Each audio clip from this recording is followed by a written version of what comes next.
गाडीमध्ये सगळ्यात जास्त इग्नोर केला जाणारा परंतु तेवढाच जास्त महत्त्वाचा आपला भाग आहे तो म्हणजे आपले कारचे टायर्स. आणि ह्याच्या जवळ आपण जास्त इग्नोर करतो.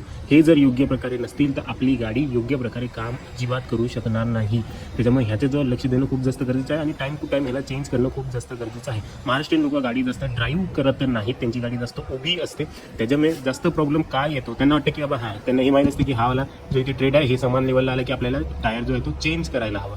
परंतु त्याच्यासोबतच ह्याची देखील सेल्फ लाईफ असते, ती देखील कंपनी सांगते 4 ते 5 वर्षापेक्षा टायर तुमची जर जुने झाले तर तुम्हाला ते रिप्लेस करणं गरजेचं आहे. नाही तर टायर ब्रस्टिंग म्हणजे टायर रोडवरती फुटू शकतात. जसे आपल्या नागपूर महामार्गावरती टायर फुटून होणाऱ्या ॲक्सिडेंटची संख्या खूपच जास्त वाढलेली आहे. त्याच्यामुळे भले तुमची ट्रेड हे तसेच असतील, एकदम न्यू असतील, तरी देखील जर ह्याची लाईफ 5 वर्षापेक्षा जास्त झाली तर तुम्हाला हे बदलणे गरजेचं आहे.